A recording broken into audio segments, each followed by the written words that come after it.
All right.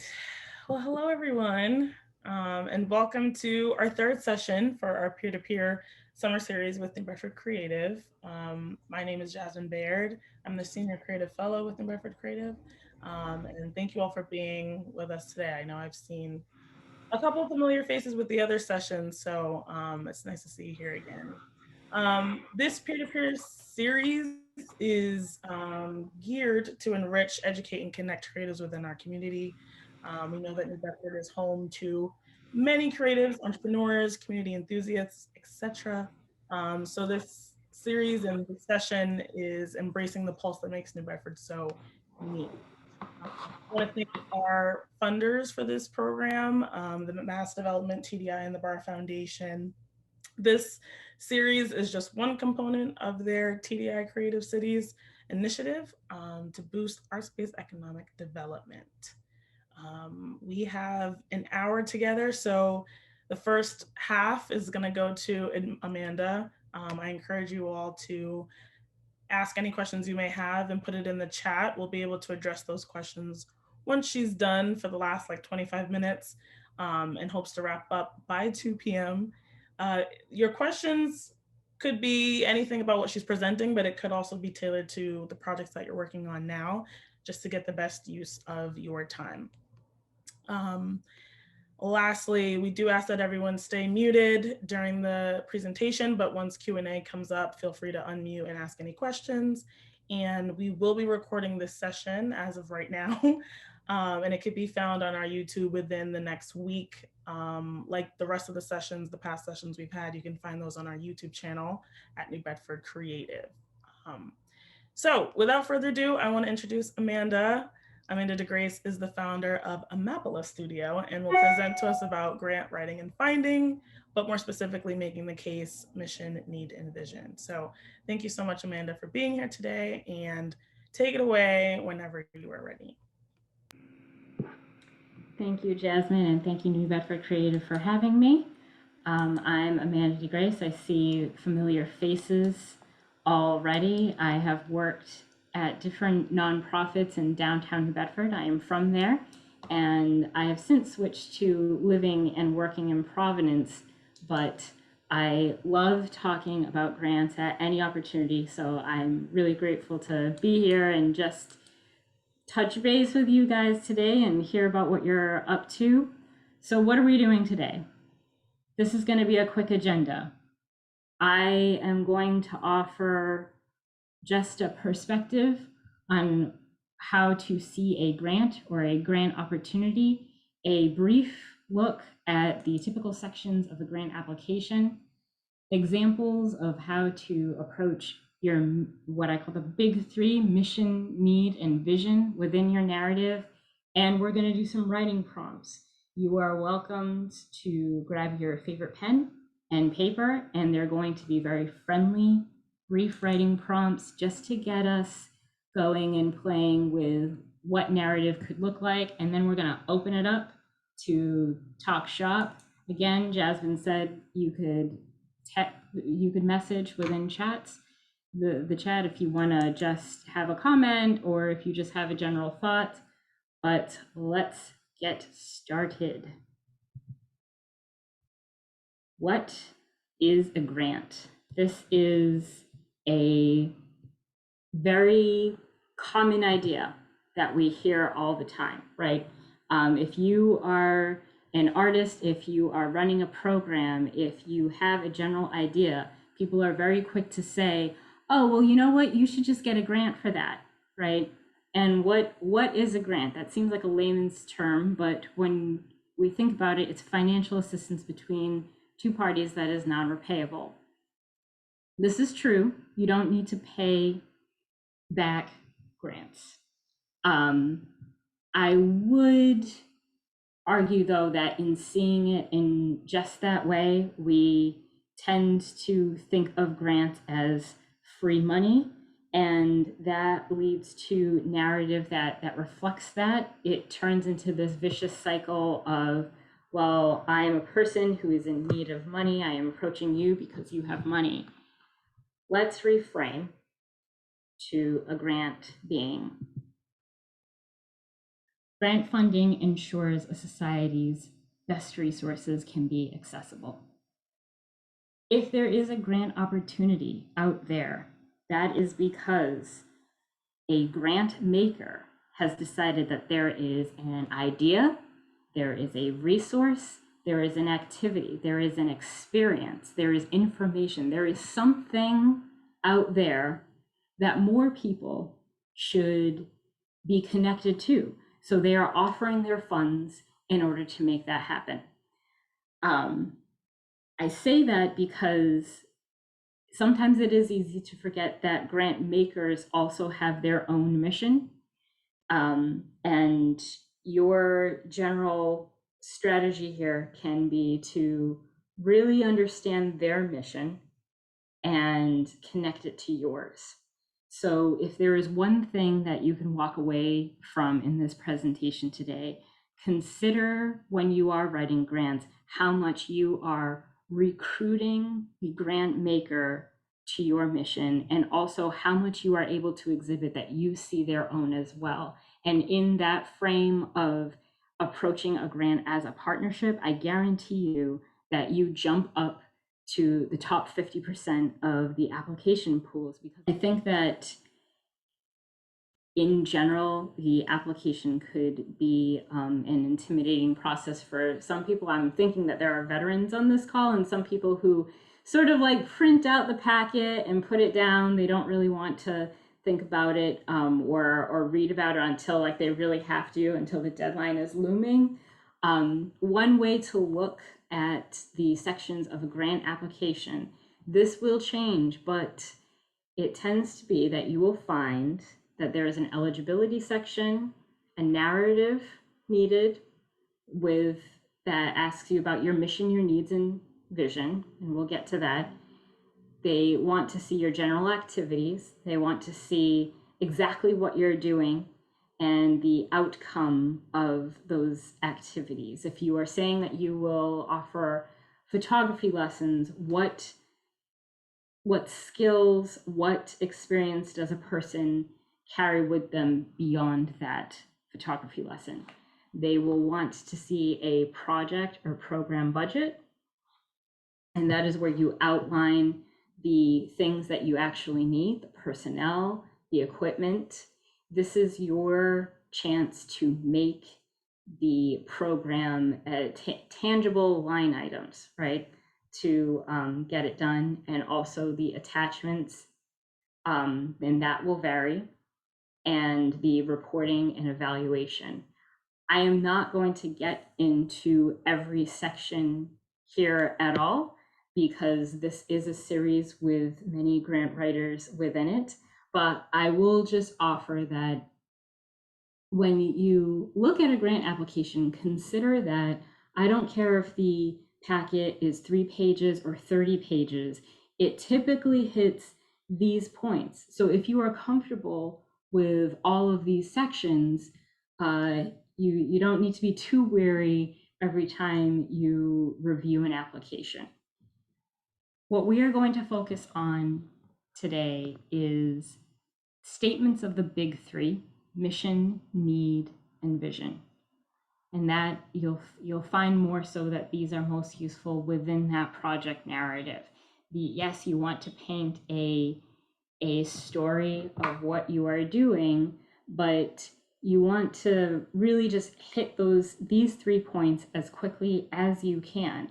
I think one thing that you do see in many narratives is this idea of trying to build up your story, but in reality, being brief, realistic, and as authentic as possible is a more likely way to get awarded. You have to think of it as grant reviewers are reviewing many. They don't really have time to read 2 to 3 pages before you get to the clear ask on the table.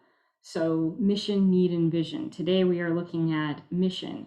That's an important assignment that is carried out. What are you doing? What are the clear activities to carry out what you have seen as a need. The need statement in general outlines your general target population.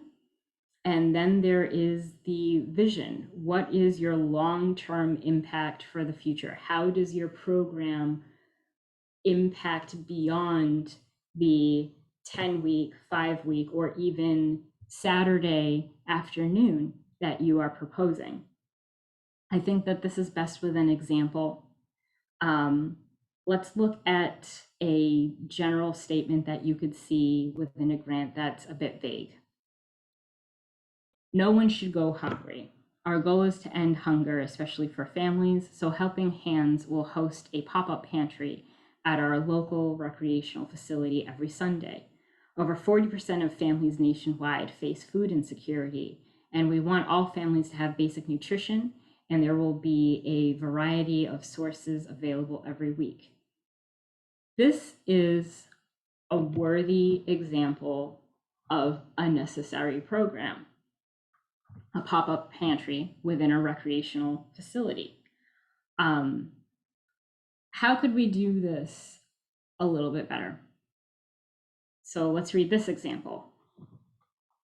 Since 2018, Helping Hands has hosted a 12-week pop-up pantry at the Horizons Recreation Center every fall to provide a weekly supply of groceries to participating families within the Washington Park neighborhood. In a 2017 family survey at the Horizons West Middle School, over 35% of parents reported food insecurity, with an inability to prepare meals at least 2 weeks out of the month. At HH, we believe that providing consistent basic essentials to families will offer a stronger foundation to connect them to long-term programs. Since our inception, we served over 100 families with students per year, providing consistent on-site outreach from self-sufficiency programs, including HealthNet, Tutors in Action, and Operation Daycare. In the second example, I am describing the same program as the top. But what am I doing here? One, I'm giving a sense of time with how long this program has been around. I'm giving a sense of time with the program itself. I'm outlining clear action, clear target population, but also, and this is important when it comes to data in general, I think sometimes we want to outline startling statistics that maybe it's a worldwide statistic or a nationwide statistic, but if you could use more of statistics on the ground, and what I mean by that is more of a local problem. If you could identify a local issue, that is more compelling because you can make the argument that you are able to put a dent into that problem. You're not necessarily saying that you are solving the problem by yourself, but if you gave me $3 million, I might not solve the problem of world hunger or nationwide hunger. But if I can identify a clear issue with clear data that I could look at that and I could say as a person, yes, I could help solve that problem, then that is the statistic, that is the need that you should identify. Also, as far as long term, there you'll see here that this statement has identified a realistic number of 100 families providing consistent service for 100 of them versus saying that you're going to take care of a citywide issue with X amount of dollars. Another thing here to this, when you are writing grants, try to avoid being autobiographical of your organization, more so craft need plus mission. And one of the best pieces of advice I've gotten is write about your mission when nothing is due. We all fall into the sin of getting a grant opportunity, an application, printing it out, looking at the deadline, and then when you sit and you're writing the narrative itself, you got to make it work. And it's like carving stone, because you feel like so much rides on that application, right? If you write about these three ideas, your mission, need, and vision, when nothing at all is due, then when you are looking at that grant application, you will have a stronger idea and be more comfortable in answering whatever specific questions are within that application. So with that, enough lecture.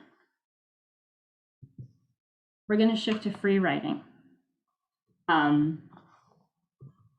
general, when looking to write about your mission when nothing is due, let's try playing with words here. I've prepared some prompts that you can write these as an individual, right? So let's just say that you are an artist or just a community leader. You could write them as just a person, just yourself. You can also go about these prompts as a program, or you could go about them as an organization. Feel free to handwrite them or type them, whichever is comfortable for you. These prompts are more so for you.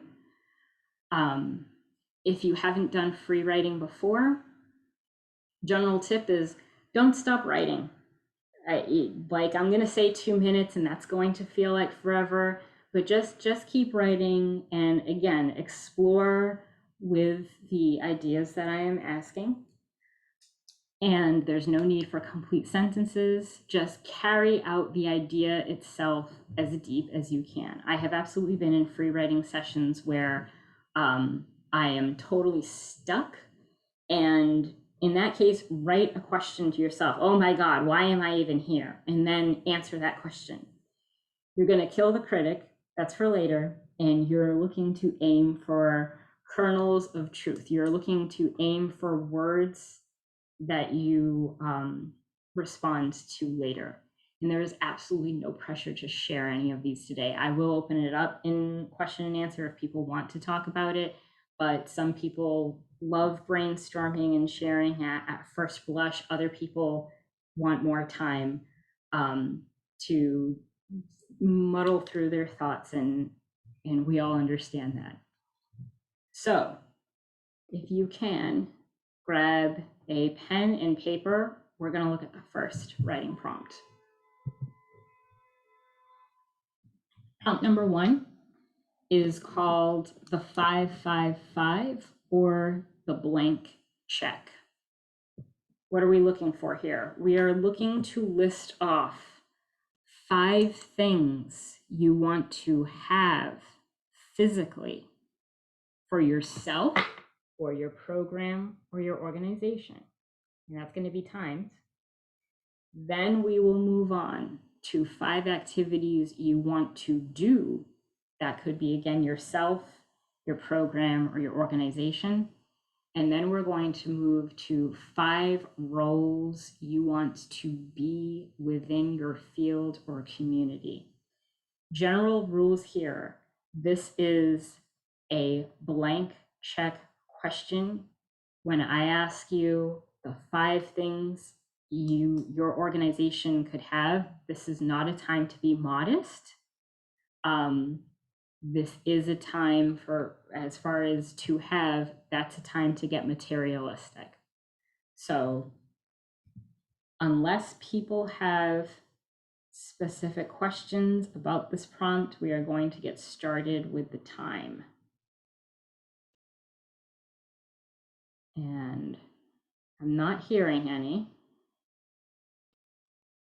So we will move to timing. First one, we are going to, and you could list it off. You'll see here that I list off columns 1, 2, 3, 4, 5, 1, 2, 3, 4, 5. You could do it that way if you'd like. So for the first one, again, you want to list off 5 things to own, must be materialistic, and we will write for 3 minutes. If you are certain of, you could just list them off, 5 things right away. You could start writing as to why they are absolutely essential. So if someone wants to write about like a plotter printer, for example, we need that, tell me why. As an individual, even if your need is a Ferrari, please go into why. So we are starting in 5 for 3 minutes. 5, 4, 3, 2, 1, go. Okay. I hope you all got very greedy.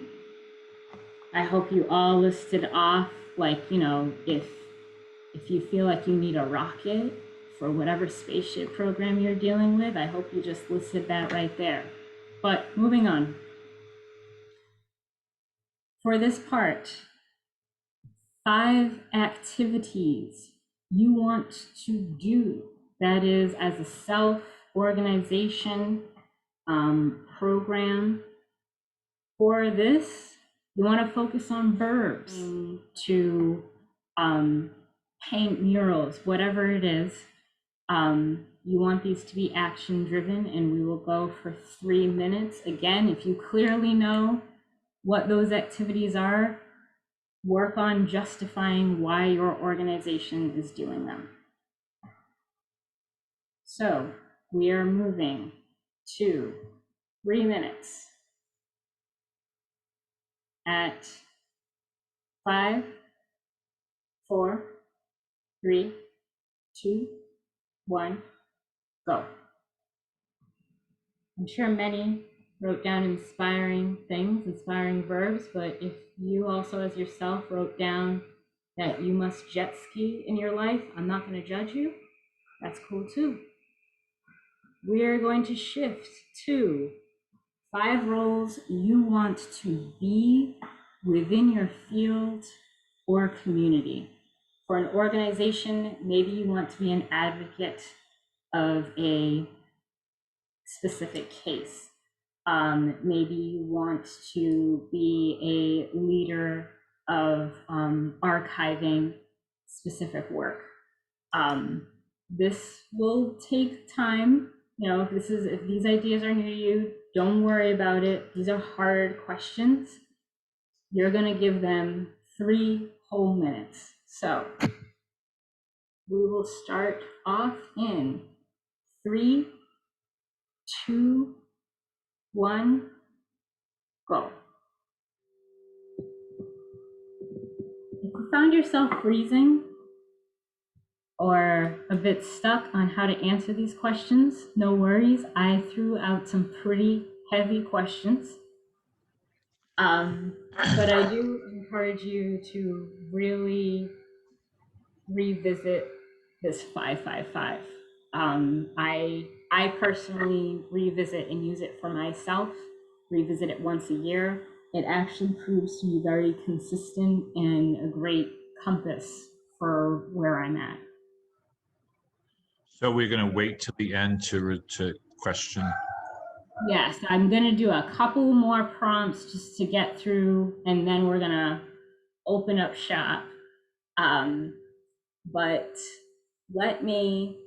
we're going to do a bonus, but just a quick 1 minute on this one, okay? So you're working towards your 555, you carve it out, and there's a bonus question though. As you look at your 555, if $15,000 fell from the sky right now, how could you use it best towards your 555? You cannot suddenly take $15,000 and make a smaller program. You gotta take the $15 and ask yourself how to best implement your long-term desires here. So we're gonna go with 1 minute here. $15,000, how do you use it? Go. And for the sake of timing, we're just gonna move on to the next prompt. And then I'll see if we could have, time to share. So let me just move it along. We're going to change prompt number 2 to 2 minutes. For this one, let's call it For the Cause. These are big questions here that I'm asking you to just touch base on for 2 minutes. In general, if you're looking at things artistic wise, you might write about how supplies in general, pencil, paper, paint, they don't cost much, but what are the other barriers here when it comes to why people do not pursue them, right? You want to look at something that to you is a clear need in life and ask yourself what's stopping society from sharing it with everyone. So, super simple, 2 minutes. Okay, I'm gonna stretch it and ask for two more.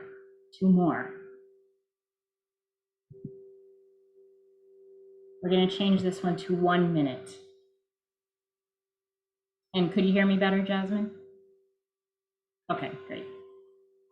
For this prompt, name your monster. You just talked about a general cause, right? Something you consider essential. Now you are a warrior for the cause and you're running a program, but the villain has reared its ugly head against your participants. You're going to name and describe this monster. What is it trying to steal or do, and why? How do you protect your participants from this new character? For this one, you could be as serious or as silly as you'd like, depending on the program or organization and cause you are running. Some people love this one, other people really hard to identify. So let's just try it for a minute. Here is an example in a silly sense. The creative critic is back again, telling my kids they must stop drawing and return to their iPad. It is a sneaky monster that wants to steal blank, right? So, for the sake of time, we're just going to touch on this one for 1 minute. And for this next one, we're not going to go through it all, just so we could open it up for just general response.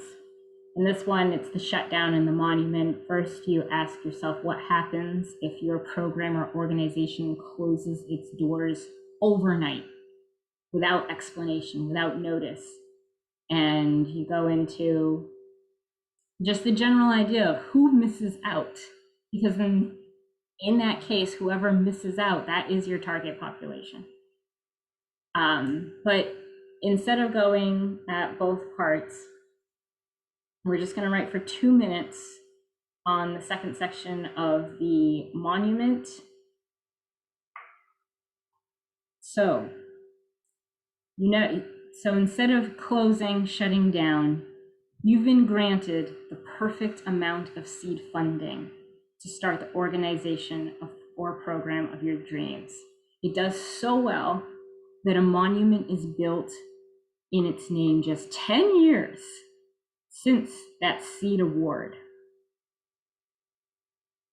Though unlikely for that to happen, could you describe what that monument looks like? Where is it located? And what did you achieve? So you're asking yourself, okay, that seed funding dropped from the sky today. What happens 10 years from now because of that award you received? And we are going to write for just 2 minutes in 5, 4, 3, 2, 1, go. So if you all could forgive me for being so nosy and asking you so many questions, we're going to open it up for Q&A and any responses that people would like to share.